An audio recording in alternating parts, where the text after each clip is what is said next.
Hello, I'm back with another knife review. Today it's the Sage series from Spyderco. These are some of my all-time favorite knives, not only because of the materials involved, including the different blade handles and the premium steel on the blade, but just because it's really a perfect knife to carry for EDC. So this series, I think everybody is familiar with it, but if they're not, basically it's a series of 4 knives so far that are built to honor knife makers. So the different handles and locking mechanisms are what distinguish the knives from one another. What's in common is the blades. I believe they all have the exact same blade, which is, I think it's a 3-inch CPM S30V blade. So there are different variations in the series. Here I have the Sage 1 and the Sage 2 in carbon fiber, liner lock here, and titanium frame lock, or a Chris Reeve integral lock. But there are other knives in the series, and you can see here from the Spyderco catalog that there's 4 in the series, and these are the 2 that I have, and then these are the 2 that I do not have. The most recent one, I've never actually seen a review on that knife, so that would be interesting. But personally, the design just doesn't really do much for me. I don't really like the wood handle. Maybe it's just too old school or something. I do like the blue G10 with the black E Collins. I forget what the lock is called actually, but bolt action lock, that's what it's called. Yeah, so it's pretty cool how Spyderco does this with their series. They make things collectible. So you buy more than one of them, and they're different enough that it's cool, but at the same time it is kind of a repetition. So let's talk about the handles first. So on the Sage 1, it's carbon fiber, and the carbon fiber has some traction to it, but it's not hugely significant. Inside the handle is stainless steel liners, which have been skeletonized, that you can see there a little bit. They've really been very aggressively drilled out, which is pretty cool.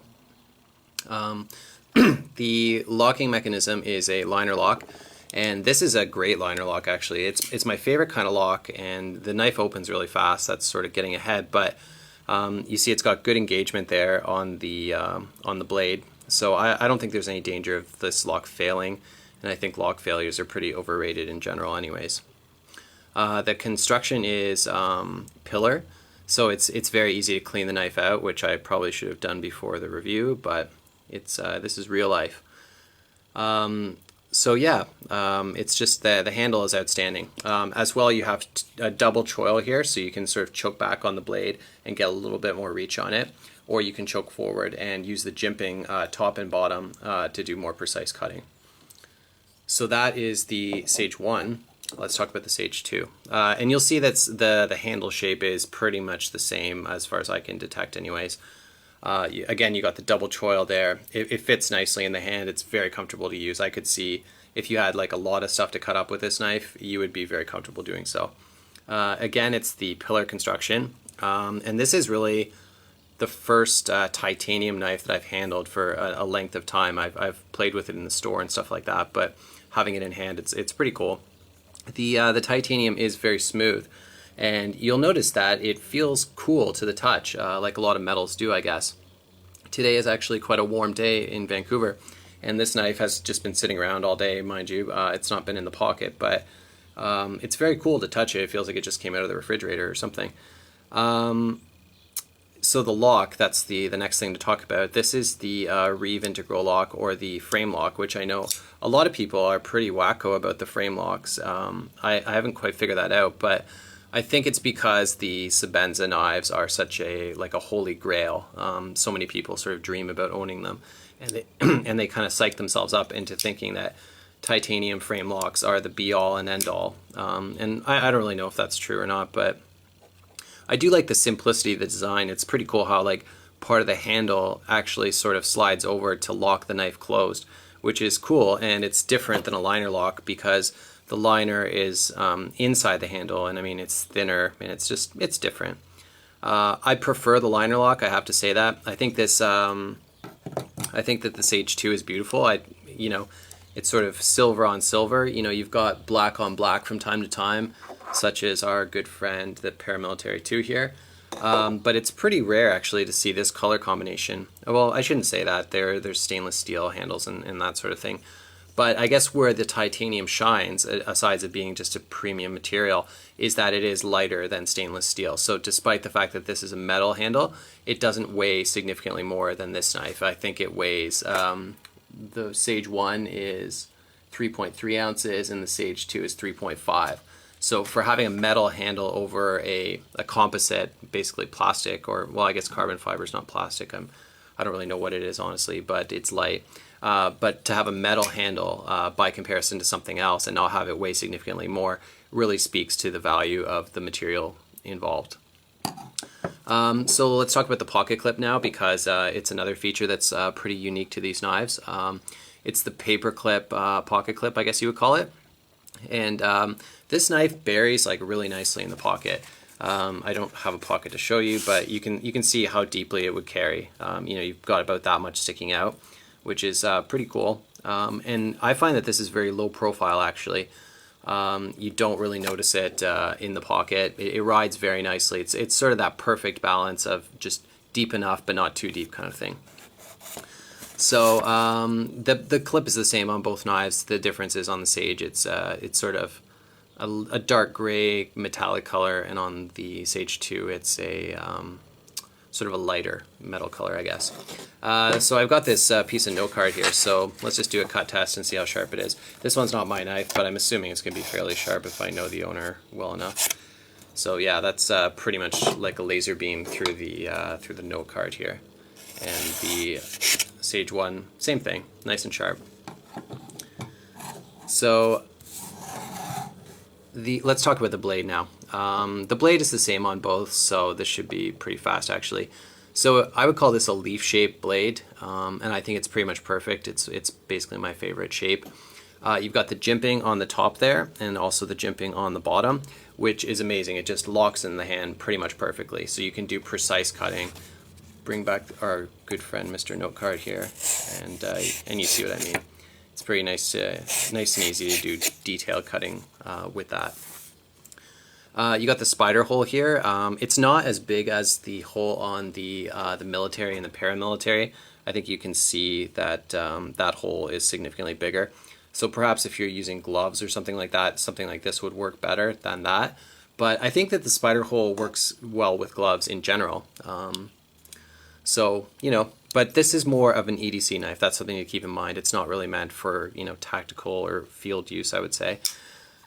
So the leaf shape, spider hole, the edge is pretty much perfection. The relief edge, it's very even and you know, nicely ground on both sides. And so let's talk about the blade material, the CPM S30V. If you've watched any videos about the Sage series or you know, any other Spydercos with this blade material, there's a, you know, a very scientific you know, description of what really happens, but what basically, you know, the steel is very homogeneous, and it provides some sort of an advantage in edge retention, I suppose, over something that is not manufactured by these crucible metal people. But S30V is a premium steel. It's a hard steel, so if you get it dull, it's going to be difficult to resharpen it. But it does hold its edge a very long time. Like I rarely sharpen this knife, and it's still pretty much shaving sharp. So I think that I don't know. Yeah, I still haven't figured out what class of people really needs to have S30V. I don't really think anyone does, to be perfectly honest, because it does increase the price of the knife considerably. But, you know, it is supposed to be the best, and pretty much all the really cool knives have S30V, so that's, you know, it is what it is, right? Personally, if they put VG10 on this and knocked off $20 or $30, I would be a completely happy camper. I like the style of the knife, and I think it's really cool, and just functionally and ergonomically, it's outstanding. But the S30V really, it doesn't crank my wheel. You know, it's not like the best thing in the world for me. I want something better than the 8CR13 MOV, but it doesn't have to be premium for me to be happy. Case in point, here's the Delica in the VG10, and let's do a little bit more cutting just because it's here. So nice and sharp again. So, and this is also good for sort of a size comparison. I'll do it with the Sage 1 here. So the blade length on the Delica, I think is pretty much the exact same if I'm not mistaken. It may be a little shorter. Yeah, it's just a little shorter. So maybe this is 2.5 and that's 3. You know, totally different sort of, excuse me, class of knife. But they're both good, and I'd say these are sort of, they play a comparable role. An EDC knife, you know, not tactical. Good quality, it'll last a very long time. So which of these knives do I like better? You know, the answer should be obvious because one of them I bought and one of them I borrowed. I like the Sage 1 better. This comes out at about $100 depending on where you shop. In Canada it's more expensive, probably 110, 120. This the Sage 2, I do think it's very cool, but the price is what turns me off. This is gonna, you know, you're gonna pay almost $200 for that knife depending where you go. In the United States, maybe it'll be cheaper, maybe 160 or something like that. But it's, you know, almost, it's not double the price of the Sage 1, but it's up there for sure. So I can't really bring myself to pay $200 for a knife. I'm not at that point yet. I do think it's amazing, and let's just focus on this because I won't have this for much longer. I'm gonna give it back pretty soon.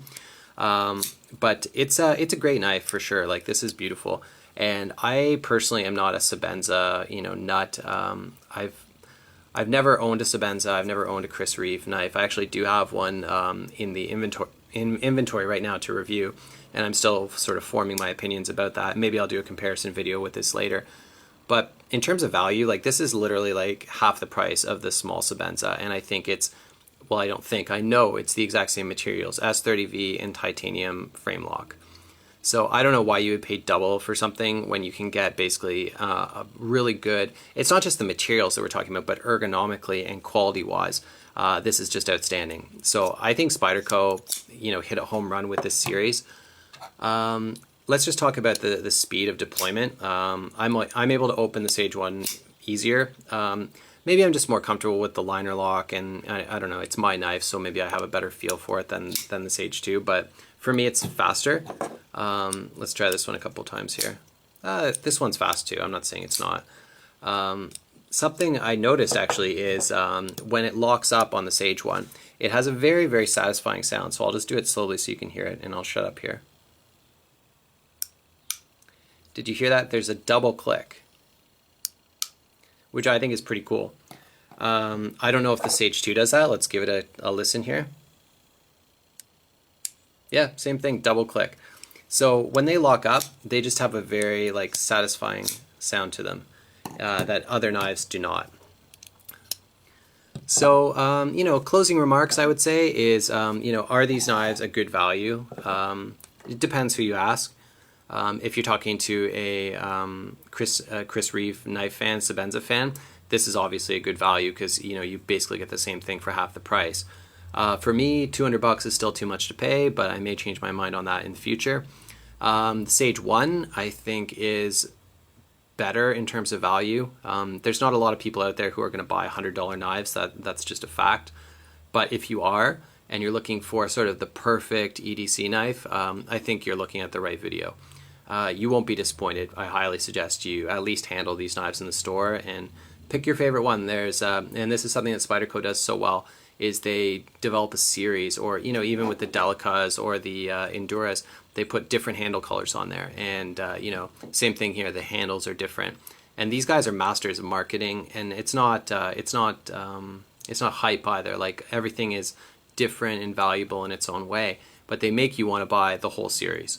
So, you know, if you're one of those collector people that has to have everything in the series, maybe you should stop watching these videos because it's probably going to bankrupt you sooner or later. Thanks for watching.